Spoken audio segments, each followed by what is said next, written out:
and understand that you cannot achieve anything in life. And you can, let alone worship Allah, if Allah Azza wa Jal doesn't give you the strength and the ability to do so. Allah Azza wa Jal, He says, مَا أَصَابَكَ مِنْ حَسَنَةٍ فَمِنَ اللَّهِ. Any good deed that you do, it came from Allah Azza wa Jal. Even make dua to Allah that He give you the ability to worship Him.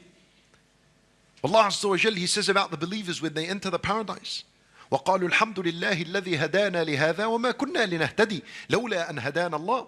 They enter the paradise, the believers, and they will say, Alhamdulillah, all praise is for Allah, the one who guided us to this paradise.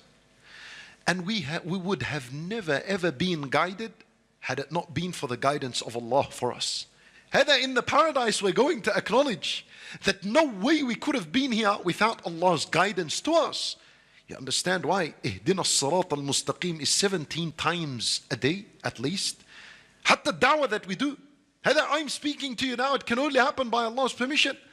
As Allah Azza wa Jal says to Rasulullah sallallahu alaihi wasallam, وَدَاعِيًا إِلَى اللَّهِ بِإِذْنِهِ. By Allah's permission, you are to call the people to al-Islam and to good. Weren't you now sitting in al-masjid, coming to al-masjid, listening to dhikrullah, and then attending as-salawat? Do you think this came by your effort? Allah Azza wa Jalla, He says, في بيوت أذن الله أن ترفع ويذكر فيها اسمه. These are houses in which Allah gave permission that people come and establish His dhikr inside these houses. وإياك نعبد وإياك نستعين. This is the theme in our life. This is the central message in our life. إياك نعبد is our purpose. You alone we're going to worship. That's our purpose in life. But what's the means? How are we going to fulfill this worship? وَإِيَّاكَ نَسْتَعِينَ is the means. That's the key to reaching this purpose. We're going to seek your help. So إِيَّاكَ نَعْبُدُ, we're going to worship you.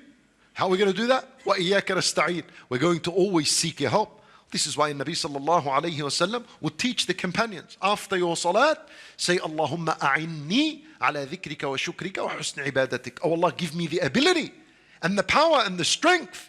Oh Allah, aid me and support me that I remain grateful to you and that I remain in consistent worship and perfect my worship for you. Now, وحتى النبي صلى الله عليه وسلم, in his dua, he used to say, Allahumma inni as'aluka fi'la al-khayrat. Oh Allah, I ask you that you grant me the ability to do good. If the Nabi sallallahu alayhi wa sallam could do good on his own, why would he ask Allah to give him the ability to do so? If it teaches us that without asking Allah to give you the ability to worship, you will not be able to worship. Very simple. When Nabi sallallahu alayhi wa sallam said, فَمَنْ وَجَدَ خَيْرًا فَلْيَحْمَدِ اللَّهِ. Anyone who finds himself doing good, he should praise Allah. Why? Because it was Allah who gave you the strength to do the good. وَمَنْ وَجَدَ غَيْرَ ذَلِكَ فَلَا يُلُومَنَّ إِلَّا نَفْسَهُ. And if you find yourself doing other than good, doing evil, doing haram, then don't blame anyone but yourself. See that? Subhanallah. Because people often flip it around. People, if they're not careful and arrogance takes over them, whenever they do good, they want to ascribe it to themselves. I achieved such and such, and I did such and such. When Nabi sallallahu alayhi wa sallam is saying, فَلْيَحْمَدِ اللَّهِ, and then when people do bad, they want to try to blame it on someone else. Oh, that was the shaitan. It was him. He's the one who dragged me to it. He offered me. He called me and I went to his house and I found the shisha there. And yallah, he invited me to it. It wasn't like I did it from my own will. When Nabi sallallahu alayhi wa sallam is saying anyone who did al-haram, فَلَا يَلُومَنَّ إِلَّا نَفْسَهُ. Blame yourself. Acknowledge it that you did this with your own hands. See, the attitude needs to change. Every good is from Allah Azza wa Jal.